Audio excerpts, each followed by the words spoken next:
chairs. You can split it up. Some other people think. Other than that,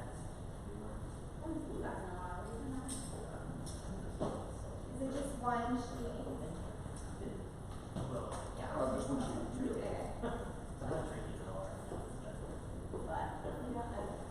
Maybe forever. I'm not, I'm just, you know, Aggie, Sir, almost done. you come out. I know, no, That meeting went really well. She really wants it. Progress. Yeah.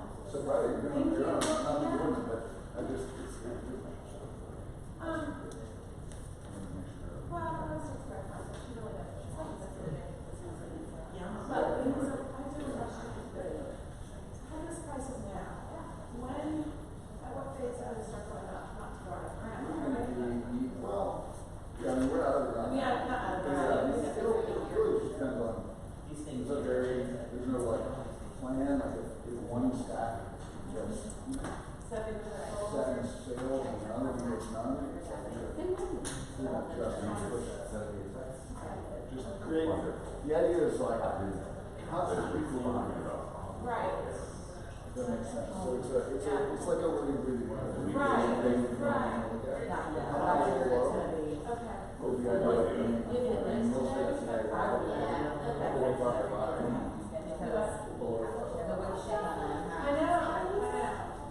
And she wants to work with it. yeah, I'm just gonna do this up. It's gonna be Good, how are you? Good seeing you too.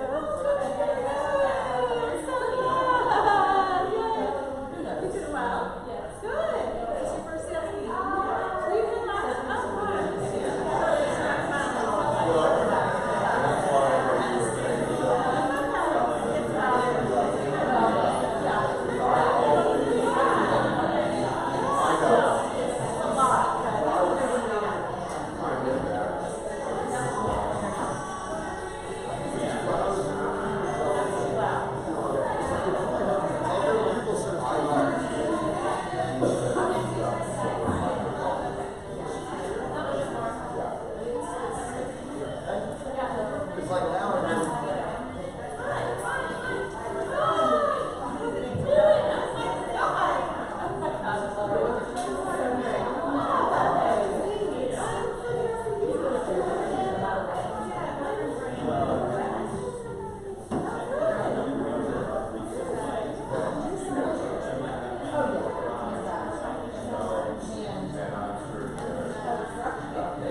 So we got a lot of good stuff to cover.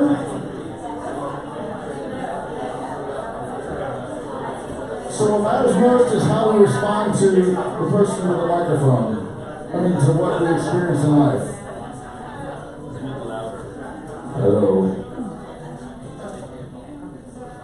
Anybody want to do karaoke?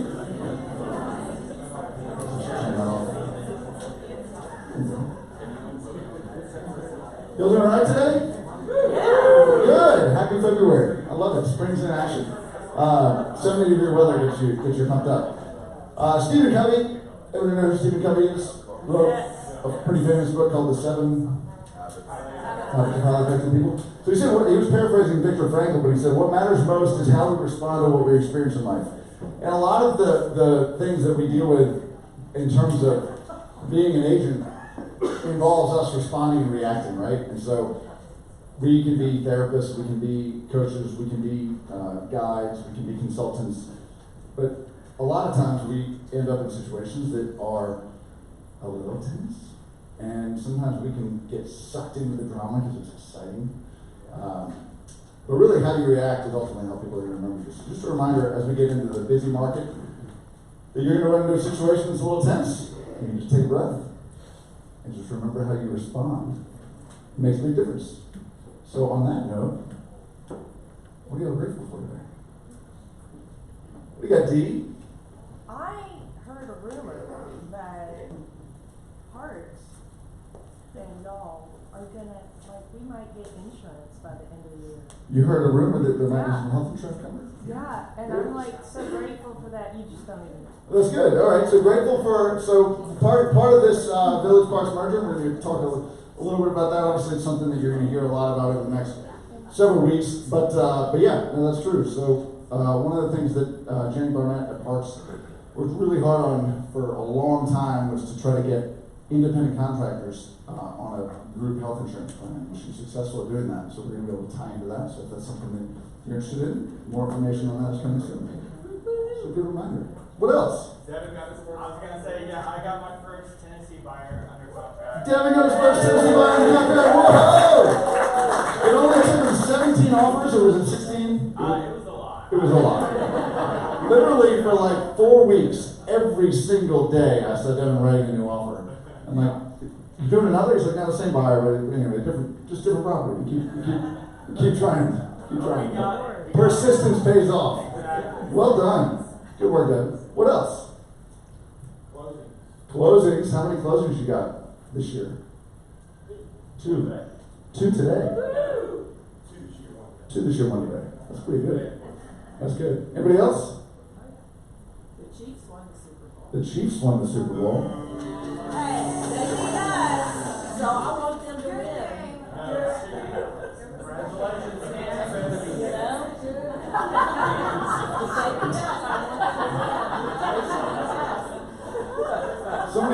Somebody might tell me but I actually did not watch the Super Bowl. Sorry. I watched a little bit of the halftime show, which was like, I'm not gonna lie, I was watching it with my daughters. Times I was like, just like, avert your eyes, young lady, because there's some dancing going on. I was pretty sure there was going to be another going on. Oh, all right, moving on. It was nuts.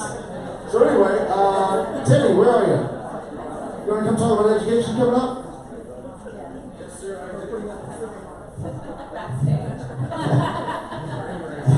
Alright, so of course we have a sales meeting today. After the sales meeting today, put your hands together for Lloyd Carney. Lloyd will be leading HPR's Condos and Puds Oh My. Don't miss that. There's a lot of great information in there, and highly recommend that. So it'll be 10:30 to 11:30. And then Franklin sales meeting, if you want to see a repeat of this, tomorrow in Franklin, Boomtown on Thursday with Zach, 2 to 3, that's our tech lab. Friday, coffee talk, that'll be a get to know ya, and on your path and process with the famous Chad Woolers. And then we have Jumpstart starting in February on the 10th, that's 9 to 2. And so that's the whole comprehensive kit and caboodle on the real estate biz with Bobby Noreen, 9 to 2. Dates up here and also in calendar. You can go if you're not a brand new agent. We would encourage you to to go and pop in on that. We will publish the outline of kind of what happens on each day. So it won't be an hour by hour that you can just pop into a module, because there's kind of a continuity to the flow of that, but there is what happens in a day. So we will publish that for you to decide what day you might want to jump in on. Awesome, thank you. Thank you. All right, Hunter.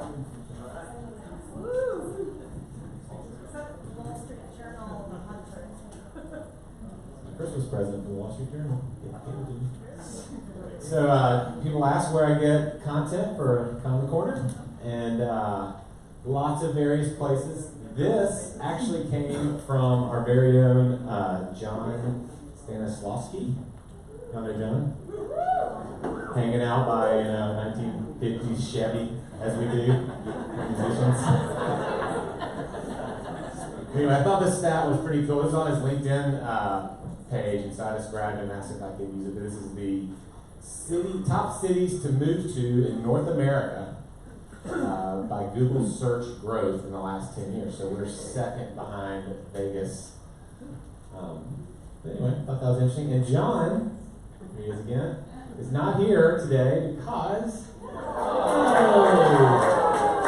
little Leo Arthur Stanislawski, born 02/02/2020, which is the first palindrome day in over 900 years.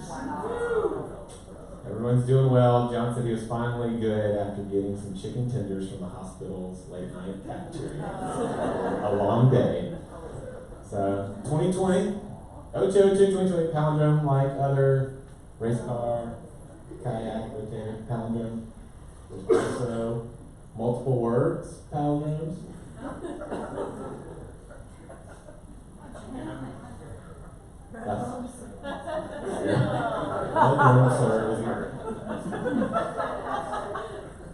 Step on notepads. Who sits around and does Spots. Is it a cat I saw? Even can I see bees in a cave? No lemon, no melon. Oh my gosh. So anyway, we're back to Leo. He did say that he helped the client get a house under contract 2 hours before our little guy made his appearance. So it never fails. Vacations, weddings, births. It's always when your buyer finds the perfect place. What a weekend. So congrats, John. And then also congrats, Vanessa Cole delivered her baby. And this was a little more dicey. So she gave birth premature about 28 weeks. So they're both still in the ICU, but recovering slowly. And she got to hold her daughter for the first time in Gibbon yesterday. So keep both of them in your thoughts and prayers the next bit as they recover. All right, so y'all know who this is? Our mayor, John Cooper. Now I can appreciate some good eyebrows, but the man's got a strong eyebrow game. Right. He is a super smart guy, went to Harvard, Vanderbilt MBA, built a super successful real estate development company in Nashville, Livingston County mainly. So he spoke at a luncheon last week about, the title was How to Be Successful in a Digital Age. And there wasn't that much in the way of like solutions and how we're actually going to do this, but he did, there were some interesting data and facts that he passed along. So one is Nashville, our assessed property value has grown in the last 3 years about $34 billion. And that's on about, 3 years ago it was about $100 billion in total assessed value, and now it's about $134 billion. And to put that in perspective, Chattanooga, our neighbor to the southeast, progressive, strong city, been growing as well. Currently, their total assessed value in Chattanooga is $18 billion. So basically, in the last 3 years, we've almost added 2 whole Chattanoogas to Nashville in terms of value. It's kind of crazy, isn't it? Our debt service. So he feels like he's kind of inherited a mess financially. Like the city, while we've got all this growth and value and where it's sitting on that, financially we've kind of taken on a little more than we can handle. That's his take on things. And so some of the things he highlighted was we have $330 million in debt service, which is basically just the interest to maintain the debt each year. That's not our total debt. We've got way more than that. But $330 million, which is the equivalent budget of our entire police department. And we only have cash reserves of $34 million, which is not nearly enough. In order to be a AAA city, we would need $330 million, so about 10 times what we have in cash. He made the point that, a lot of cities are dealing with some of the same problems we're dealing with, affordable housing, inequality, people not feeling like they're participating in growth, and kind of a lot of that is a result of a digital economy, which is can be less level than like historical industrial economies, and so things can scale rapidly and can lead to a lot of the wealth inequality issues that cities are dealing with. So many cities are sharing our struggle. One interesting stat on kind of the racial gaps and differences in Boston, the average net worth of a Caucasian in Boston is $240,000. The average net worth of an African American household in Boston is $8. So $240,000 versus $8. So it's just like can be some huge disparities and just worth kind of considering and understanding. In Nashville, 40% of our workers earn less than $35,000 a year. 40% of our citizens have college degrees versus 50% in Austin, Denver, and Charlotte, some peer cities that are doing well. Our goal is to use and invest some of our resources to kind of bring up our average test scores and wages. That's kind of his view on things. But he says we need to be careful because if you combine poor services and schools with super high taxes, you can result with what's happened in the Rust Belt where people just leave. Chicago had a lot of people leaving just because of the poor services combined with high taxes. So the other thing is kind of coincided with an article that came out last week was for the first time our life expectancy has risen in the last 4 years. So historically that's just gone up steadily, but because of the opioid crisis, that had started to go the other way. And so does anybody know what the current life expectancy is in the U.S.? 78.7 years. And so another stat that the mayor said, he said if you take in Nashville the life expectancy from the wealthiest zip code to the least wealthy zip code, the difference in life expectancy is 18 years. Can you believe that? I don't even believe it, but that's what he said. Like 18 years, just same city, one zip code to another. So anyway, thought that was interesting. Okay, so Inman Conference. Inman Conferences happens every year around this time. I went last year with Zach. Lots of good information. It produces a ton of headlines and articles on our business. And so we'll go through a couple of them. Some you kind of have to take with a grain of salt. Like you get people making what sound like firm predictions with a lot of confidence, and it's a lot of bluster, and it's not backed up by facts all the time. So just be aware of that. Also, headlines don't always do a good job of describing what the article and what the people and the panels are actually saying. So this headline is from Ryan Gorman. He is the CEO of Coldwell Banker, and he says, for agents, only the strong will survive in the future. Multiple real estate industry leaders agreed Wednesday that the next decade will see agent ranks winnowed down. They argue that this could be a good thing for the business because it'll lead to better service for consumers. 1 out of every 2 people, at least, is not getting the best results or best experience. today, if you have roughly 1.4 million licensees and you have 5.5 million transactions, you don't need that many licensees to facilitate transactions, according to Gorman. But he ultimately said, while there may be some consolidations, it won't be massive. For the strong and serious agents, he says, the future is promising. None of the panelists suggested that agents were going away anytime soon. Gorman, for instance, argued that established brands like Polo Maker, of course, will continue to thrive. Even if there are reductions in their ranks, agents will still be in demand a decade from now. And the best interface for the consumer in a real estate transaction is not a chatbot, it's still an agent. So the moral of the story, be excellent at your work, be super customer service oriented, work on expanding your sphere, all the stuff we talk about each week.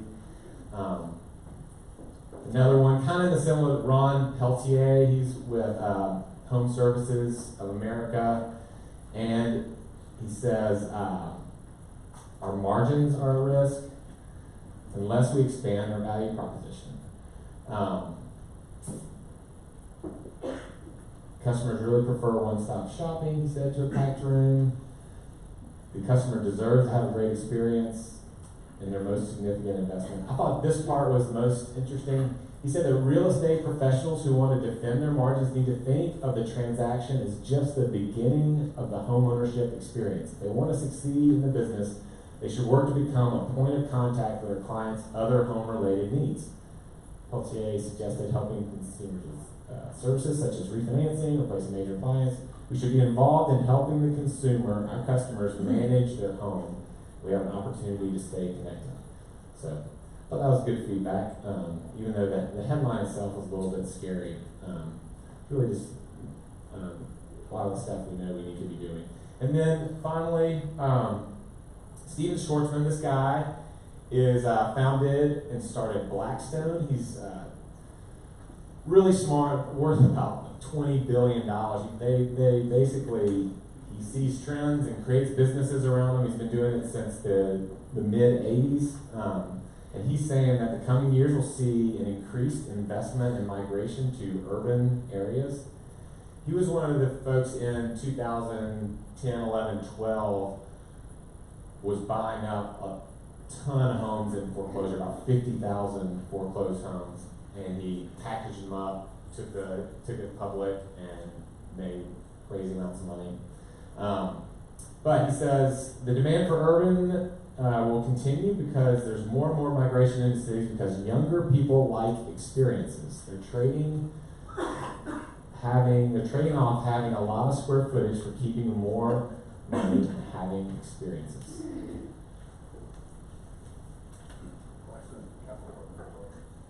Blackstone is the capital partner for Broad West. That's interesting. The biggest issue the industry will face, he says, as urbanization continues to increase, will be, we've talked about this over the last few sales meetings, will be regulatory headwinds, according to Schwartzman. He said the lack of building, the lack of supply of new products is putting political pressure on local elected officials to embrace things like rent control, when the real reason that rents and prices are rising rapidly is because of a lack of supply of housing. It's putting a lot of pressure on rents and prices, which, if you're an owner, it's a good thing, but if you're looking at society as a whole, then there are some people who can't afford these types of price increases. The reason that that's occurring is municipalities either haven't been building enough lower-cost housing or are not putting financial incentives in place or zoning incentives in place for that to happen. So, talked about the not in my backyard movement, where people don't want any more building, no more density. So part of the side effect of that is, prices that get really high and out of control and only affordable for a sliver of the market. And then last headline, this is no good, just your regular reminder to be super careful on social media. An EXP agent was actually, she ended up being terminated after an insensitive joke. So this is especially true if you're not funny. Be careful on social media.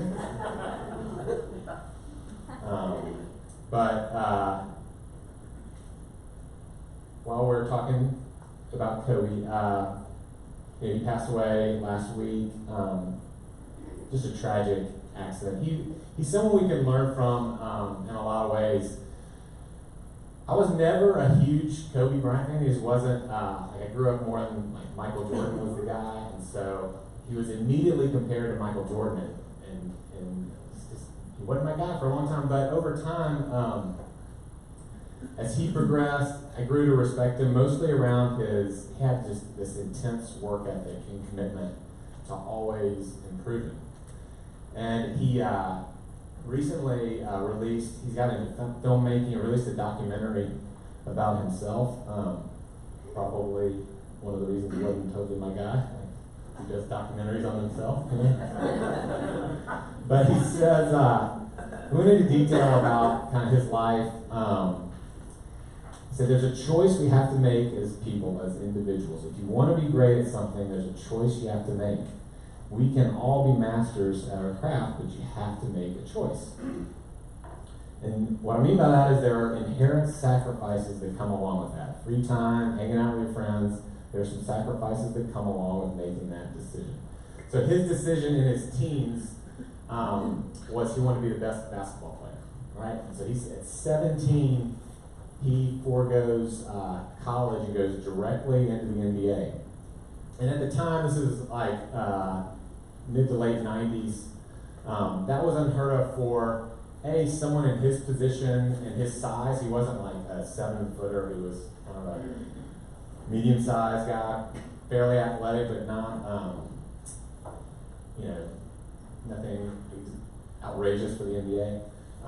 So he gets drafted at 17. He could also qualify for Duke, UNC, all these schools are after him. So it's kind of unheard of for someone like him to go directly to the NBA. But he decided, like, I'm really going to be the best at my craft, just like doctors and lawyers go to school for that. The best place I can be is in the NBA with the other best players. So he does that. But he also recognizes the consequences. And this is kind of one of my favorite parts because it's where we fall off, I think, a lot of times. His first 3 years, he didn't start. And so he's 17, 18, 19. He's in LA. He's not having a ton of success. His playing time, some games are only a few minutes per game. And so while I felt like he was growing, he wasn't getting the feedback and wasn't getting the opportunity to show it. And so he would get in his car and he would drive around the campus of UCLA and see like his peers hanging out, fraternity houses, walking around. And he just wanted to kind of feel that. And he said he wondered, like, did I F this up? What he says in the documentary. And he could be going to college, laughing, hanging out with these kids, having a good time, but no, here I am, kind of struggling. And so he realized what he was missing and recognized the consequences of the choice he had made. Like, no, I want to be the best basketball player, and I've made this choice. And though he didn't necessarily always like it, he stood behind it. And so that's kind of part of the key. You make a choice, and come hell or high water, I'm going to be this. You pick what you want to be, you pick what you want to do. Decide you'll work relentlessly to achieve that one thing. Create a plan for how you're trained, practice, evaluate, refine, decide you're going to be ruthlessly self-critical, not in a harmful way, but in a way to ensure that you'll continue to push and grow and develop.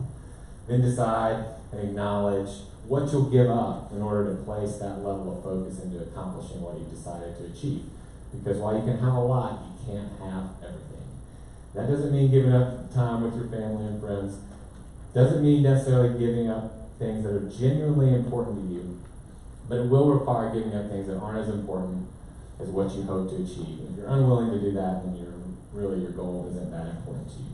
So build a routine, put your plan into action. Wishing and hoping won't get you there. Stick to your routine, especially when you honestly measure your progress. Fix what doesn't work, refine, repeat. When you work hard every day to be better than you were yesterday, success is almost guaranteed. So, Kobe Bryant. That's all I had, Zach. Right. Zach's going to talk about the mortgage. That was awesome. Rates are so low they're falling off the chart, actually. Which is, let me fix that real quick. So 15-year fixed rates had a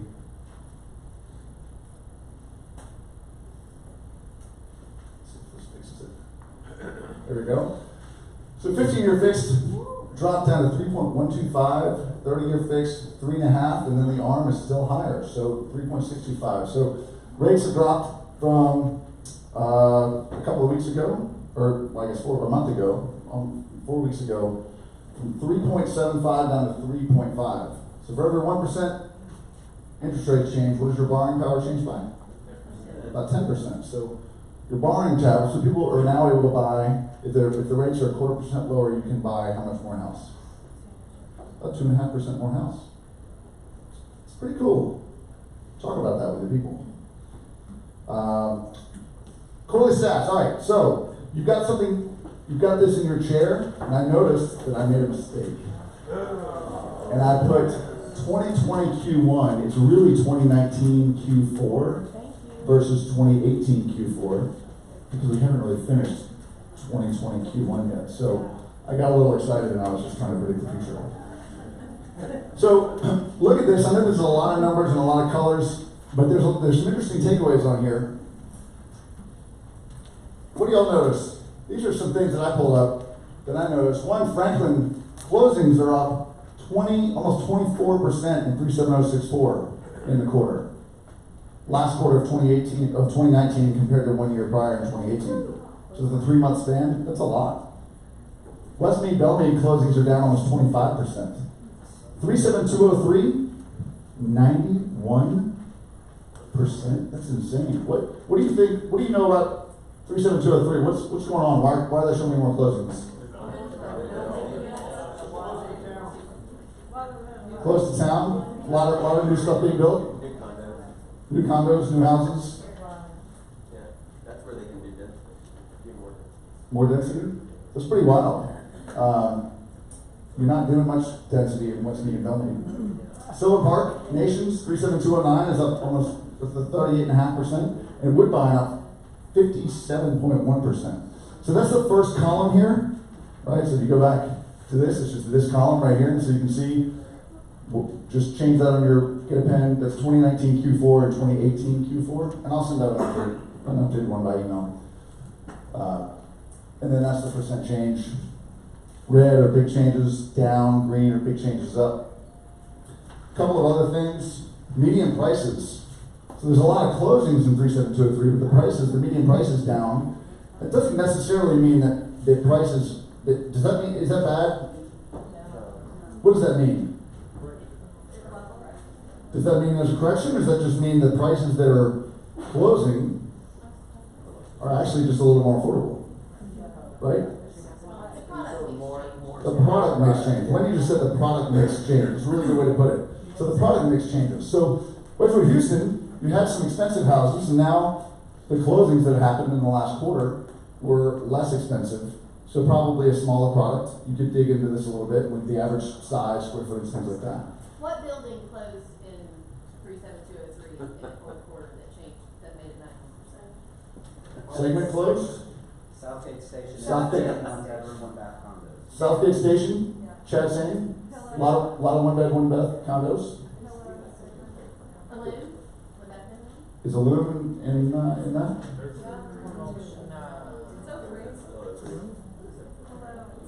So dig into real tracks. Use this and be able to explain it. If you're selling in these areas, be able to explain why this happens. Stats are all good and well, but if you don't know why they're happening, it's not that helpful. Woodbine, median price is up 82.5%. That's kind of nuts. Illume is 03. So what's 37210?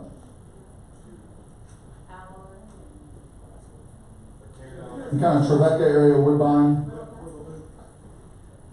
The median price is up 82.5%, yet average price per foot up almost 80%.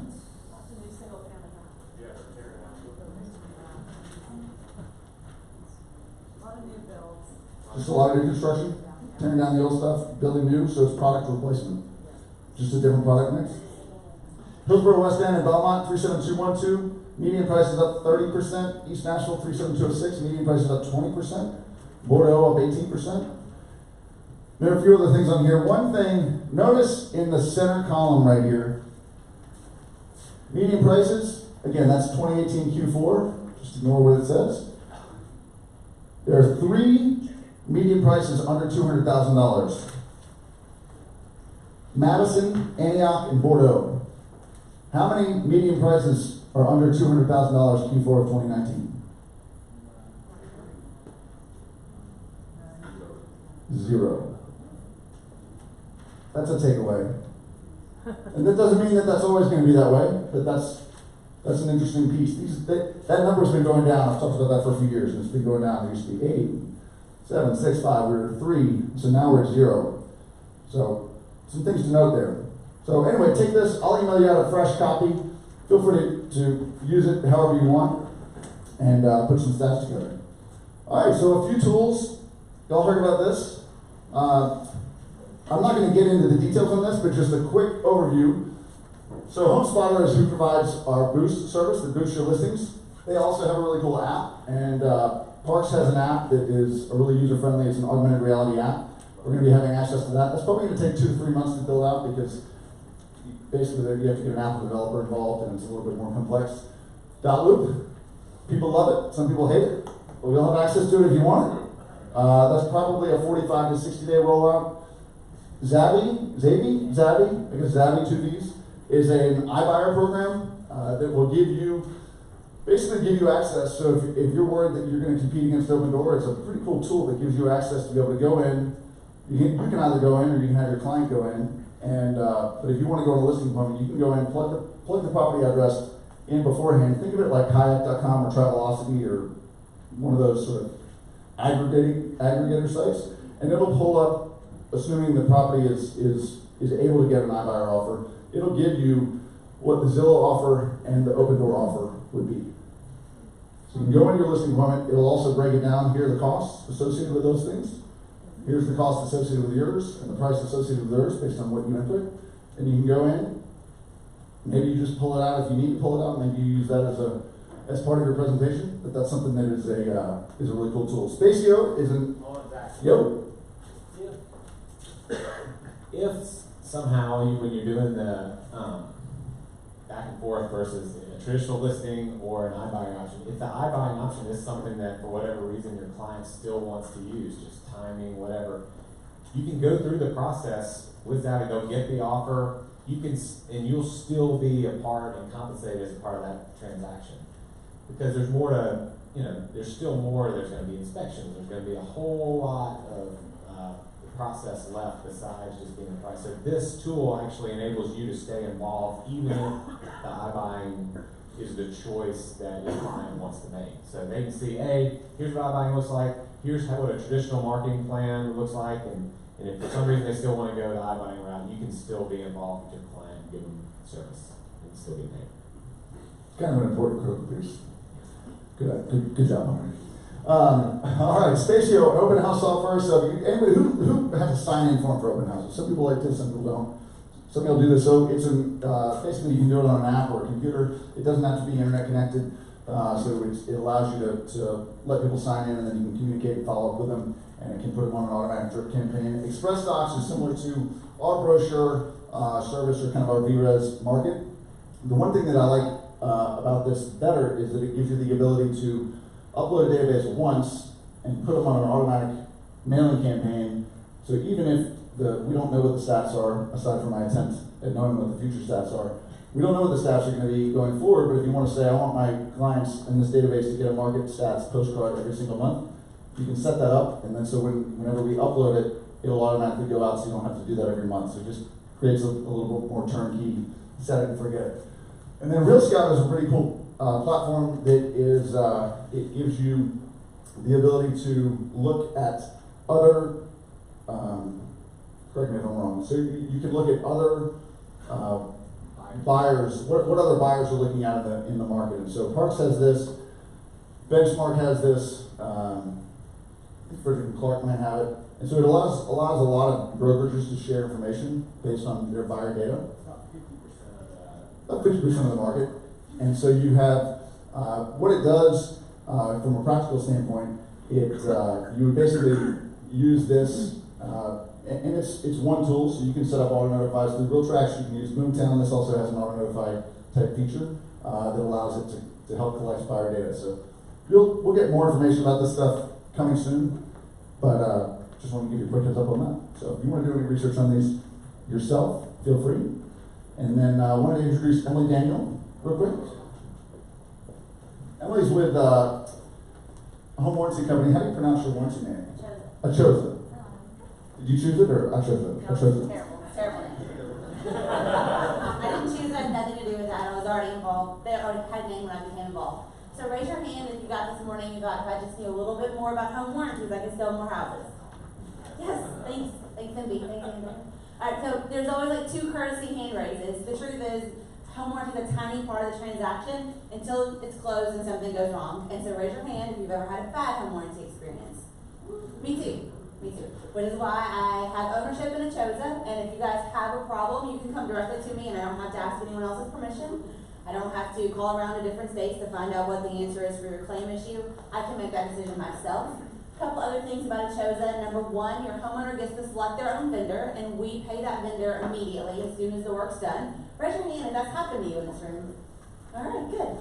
Perfect. So it's worked out really well, and so. I have a plumber. I have a plumbing issue. I've got a plumber that's my go-to plumber. Yep. I can just call him or her. Yep. And they'll come over and they'll get paid that day. They get paid that day. Some other warranty companies offer a similar model, but you have to be reimbursed. We pay the vendor of your choice as soon as the work is done.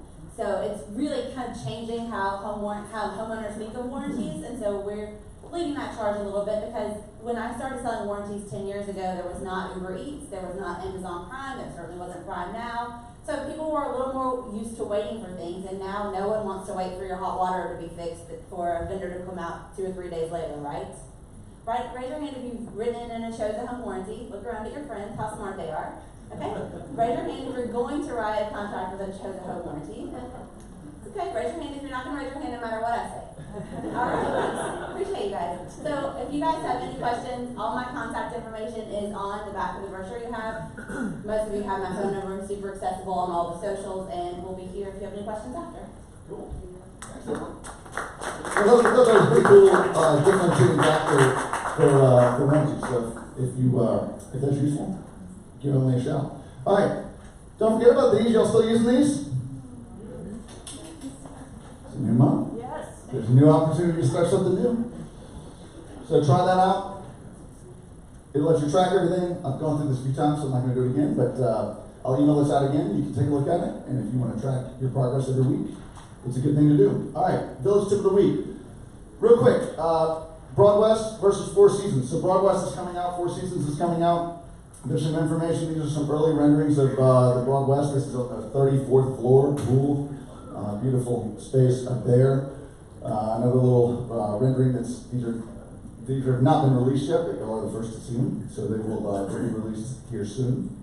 But this is a lounge space, outdoor lounge space. There's a tremendous interior space as well with library, fitness center, golf simulator, lounge, media room, bar, you name it. So it sits on top of 34 stories. The first 13 stories are a hotel, and then the next 19 stories are condos, and then rooftop amenity on the top floor. But I did a little side-by-side comparison. I went over to Four Seasons a couple weeks ago, and then and did a little side-by-side comparison to these. And I know this is kind of tiny, but I'm just going to hit a few highlights here.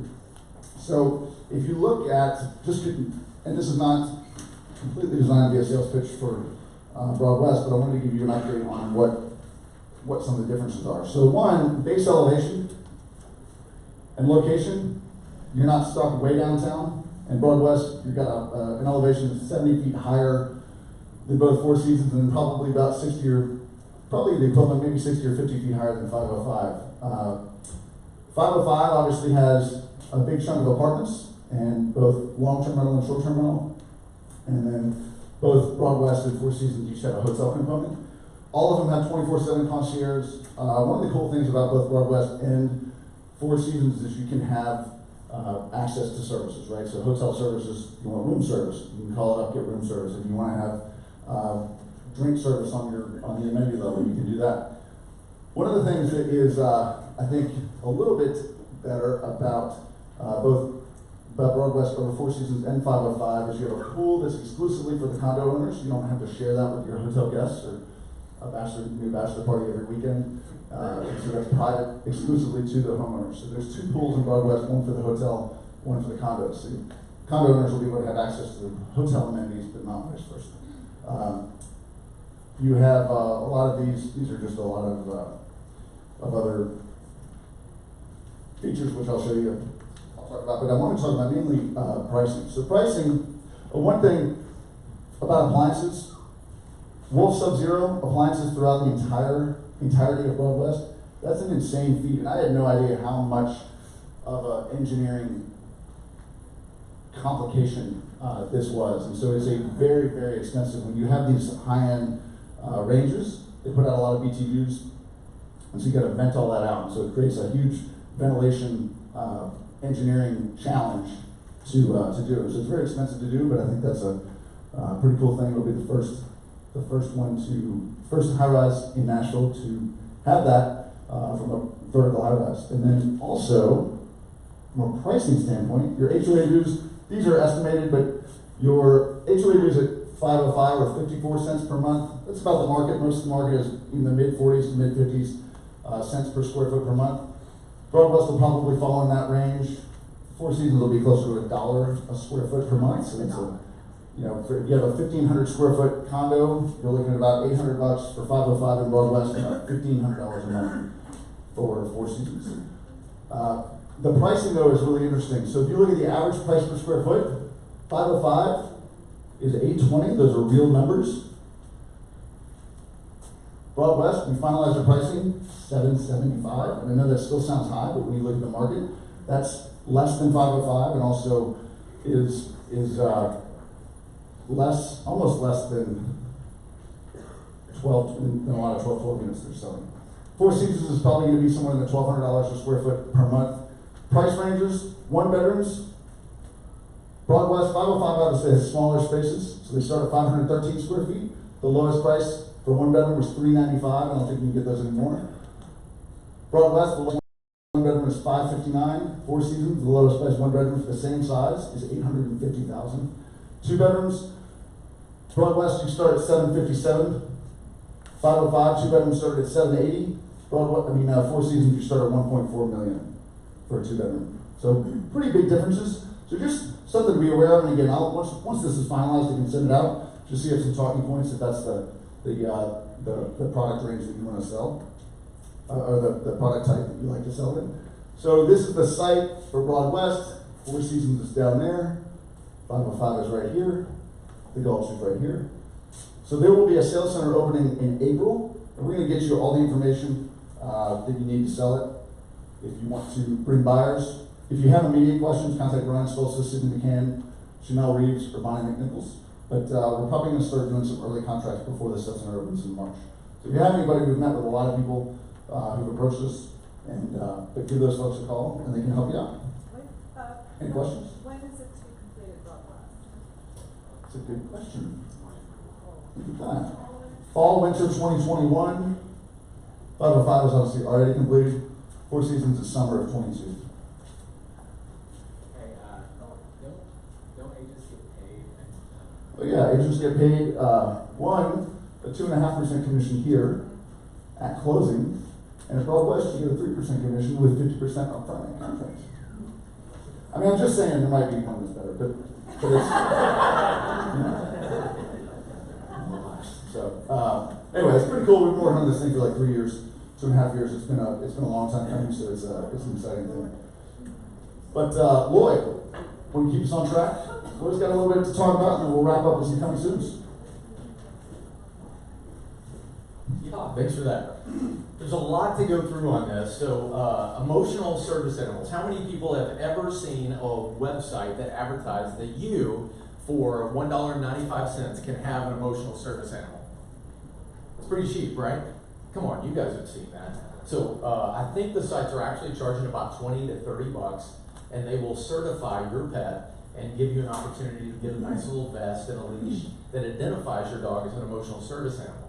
Now, I will say at the get-go, there are people who legitimately need emotional service animals, people with PTSD and things like that. But by and large, there's a lot of people out there that are abusing this system. There were one agency reported that from year to year, they had over 150% jump in the number of emotional service animals that they registered. So to us, what are the duties that we have, and when we advise our clients, what do we need to tell them about emotional service animals, especially in leasehold situations? So these are some scenarios. A client walks in with a dog on a leash, and the dog is wearing an emotional support animal vest. That's an open house. So what do you do there? You're on a showing tour, and your client shows up, and they bring a dog and explains that the dog has special training to assist with the client's PTSD. You get a bad call from a listing. You're already in the listing process. It's been on the market a couple weeks, and your seller called and informed you that there was animal urine on grandma's prize rug.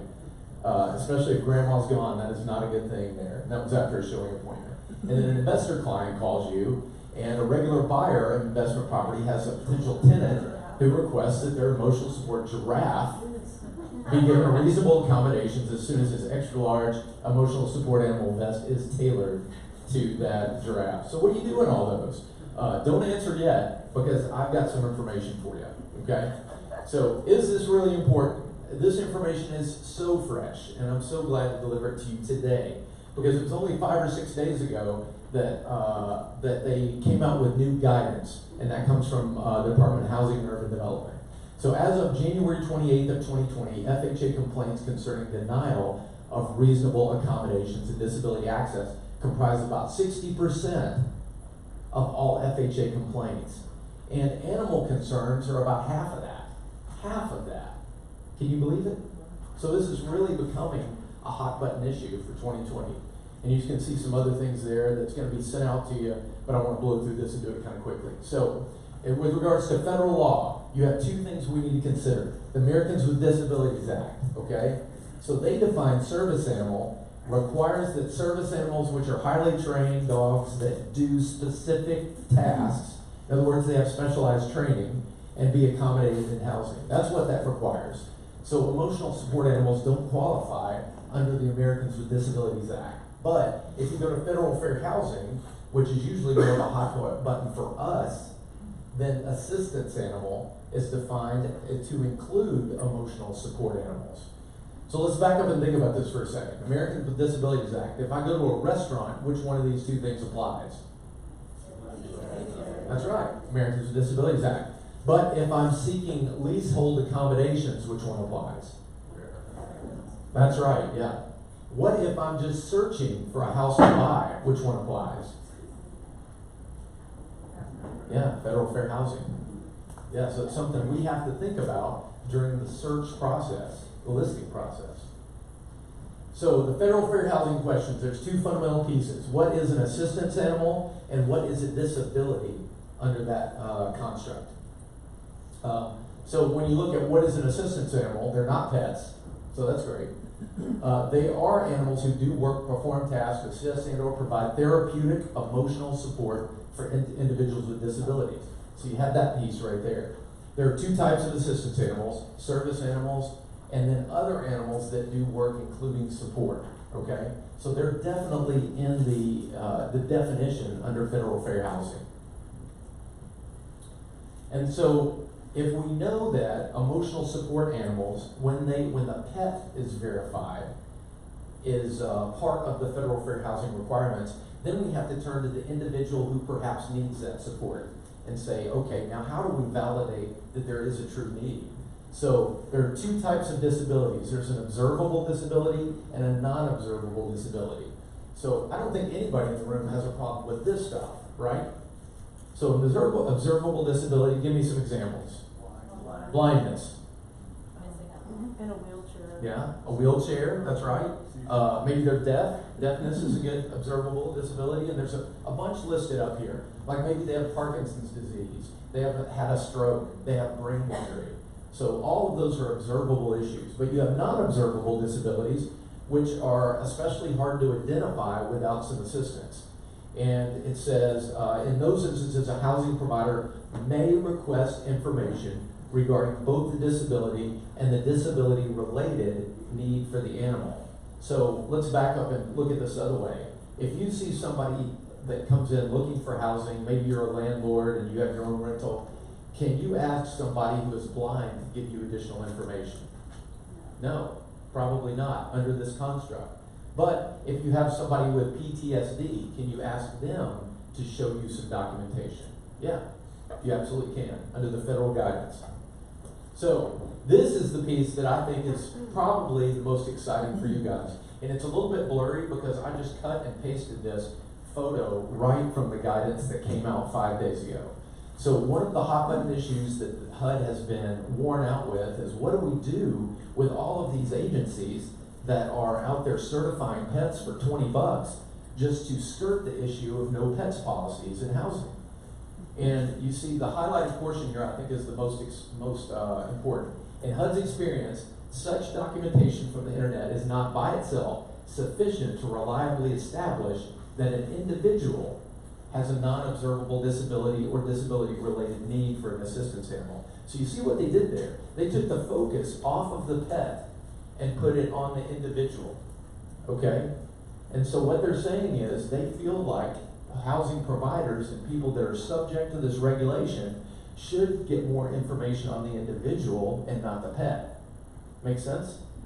So they go on to say, by contrast, many legitimate and licensed healthcare professionals deliver services remotely, including over the internet. One reliable form of documentation is a note from the person's healthcare professional. So one thing that this does not give you the ability to do as a housing provider or supplier of housing is to ask for diagnosis information. That's too far. But you can ask for a note from the healthcare professional documenting the need for an emotional support animal, okay? Now they can still get that animal license over the $20 or $30 site, and I think the access to having that kind of identification for the pet at a value is helpful to society. But documenting the need is also helpful so we don't have people abusing the system. So Tennessee strikes back. What happened in the summer of last year? July 1st, we always have new laws go into effect. It happens every summer. It's a great touch point for your clients, by the way, so you might want to put that on your Google Calendar to just research the new laws and then spit those out to your clients. But this one went into effect. Misrepresentation concerning service or support animal. And I'm going to cut to the chase down here. Misrepresentation of a service or support animal is a Class B misdemeanor. So this means this is what, civil or criminal? No, criminal. It's criminal.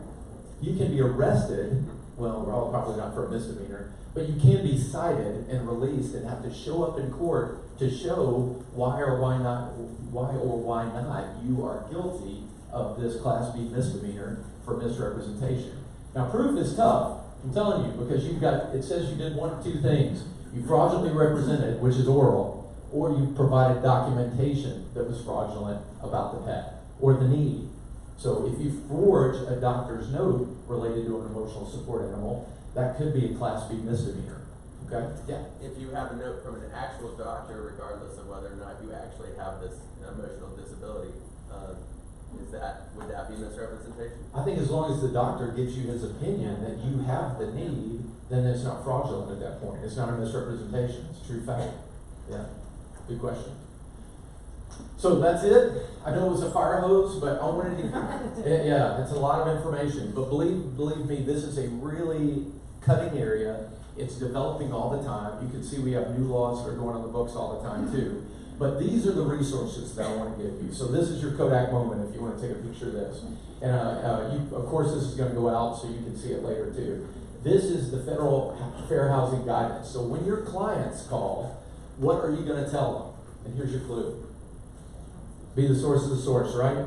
You're not going to give them a law like I've given you. You're going to say, hey, I've got some resources that I want to give you that will help explain this to you. And you can go right here and pull this 19-page guidance from HUD on how to deal with emotional support animals. And it's really comprehensive about animals in housing generally, okay? And then if you have landlords, I think UT Chattanooga did a great job at developing an emotional support animal policy for their dorms, and you can go and pull that off at that website right there, and that might be some guidance that you could give your investor clients to get them started on how to deal with emotional support animal if they have that rear up in their business.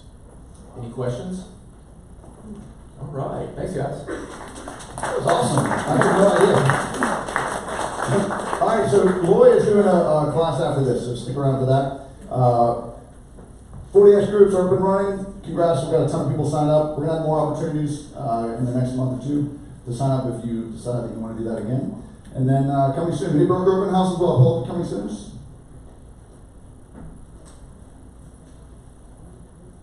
All right, coming soon. Bobby Stone, you here? I got it, Robbie.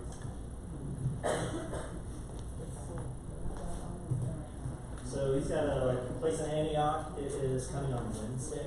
There is information up here. 4 bedrooms, 2 baths, listing at $269.9. He's had that out on all the social media. Interiors are really cute. Also, I've got Tyler's. He was up late. And he told me to make sure that I nail this last joke, so I'm gonna not nail it. But 2 bedroom, 1 bath, 955 square feet, listing at $325 later this week. Close to nothing but cakes. Don't bunt on this home for whatever. You can read it. So clearly he's been reading the dad joke books. And not to be outdone, I didn't put any of mine up there. But I got 3 things coming over in Cleveland Park, McFerrin Park. 2 in the $450 price point and 1 at $415. So if you got people in those price points looking over in 37207 Cleveland Park, then let me know. Susie? Anyone talking for Susie? Biltmore Drive, $1,075,000. Laura Kirby?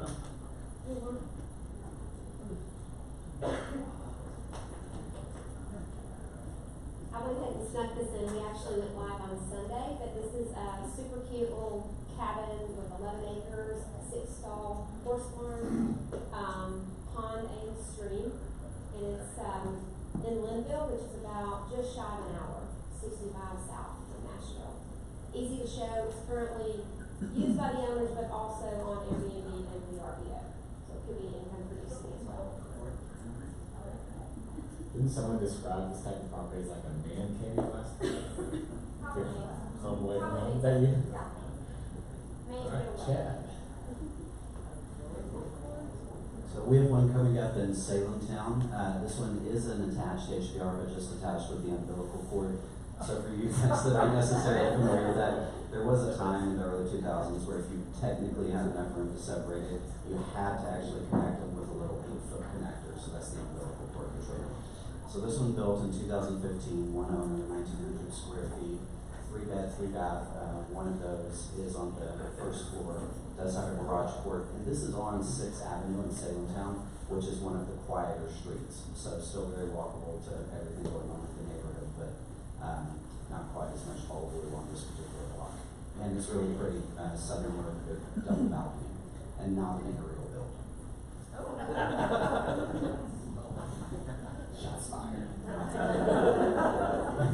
Can you cut being a mobile right now? It's no longer allowed or required? You know, it's a good question. I mean, You can?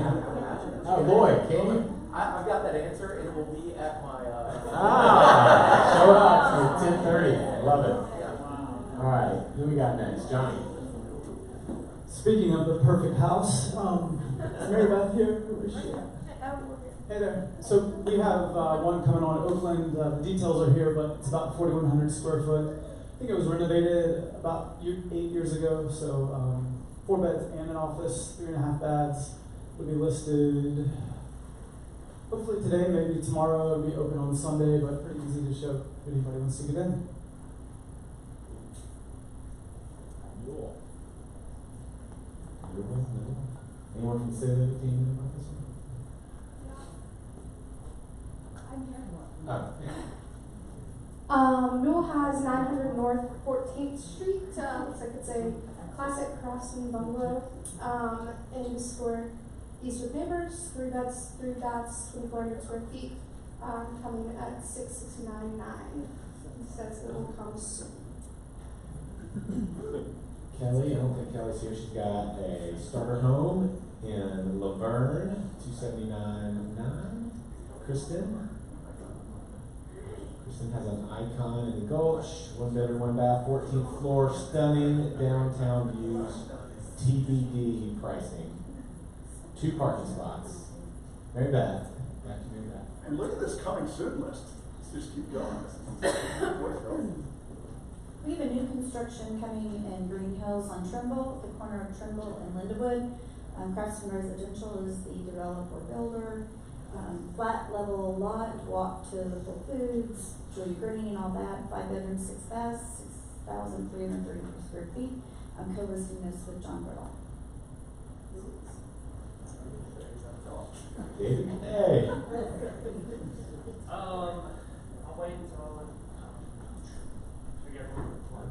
Alright, so I have one coming up in Whispering Hills. This is 567 Brewer. This house is immaculate, it's beautiful on the inside. The design that my clients employed is incredible. It's got a 1.2 acre yard, it's zoned for Creed Hall. It's one of those houses that, whatever contracts for, we're going to be worried about it appraising. It's off the charts. So if you got someone that's looking for something unique and beautiful, under 450, this is it.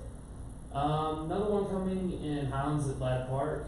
Got a 3,400 square foot house, 5 beds, 3.5 baths. It has an option for a second bonus room, internal attic expansion area. That one's going to be $639.9 in the market in March. And then Zach, if you'll scroll to the bottom, have a 2-bedroom unit at 1865. Just a reminder, this is STR eligible in a historic tobacco barn. This is easily our best unit. We sold it on day 1. It was our second unit to contract. It's got 18-foot cathedral ceilings. Absolutely gorgeous. And that is for $450 and will qualify for non-owner occupant Airbnb. Cool. All right. Lots of good things. So Scott and Zach. Scott, you here? Someone other than Zach on the top? We have 141 Lincoln Court coming on. It's 4 beds, 3.5 baths. If you want to see pictures of it from before they moved out, I have them. I can email them to you. We are getting some repairs done in the next 2 weeks. It'll be about 7:45-ish. It'll go in about 2 to 3 weeks. Scott Saunders. Scott has a 3.2 for 200 to 215 in Murfreesboro. 3812 Nebraska, so smaller-ish house in Sylvan Park, but getting into Sylvan Park under 500K is a little difficult these days. It does have a certified oak tree in the backyard, which is literally 6 feet around. It's one of the biggest trees I've ever seen, and a great whole storage building as well.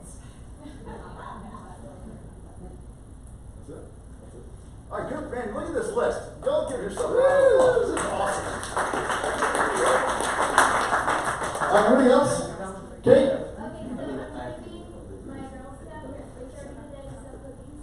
Girl Scout cookies, 3:30 today, and you can actually get them. You pre-order them, so you've got the boxes. So if you're hungry at 3:30, go see Kate.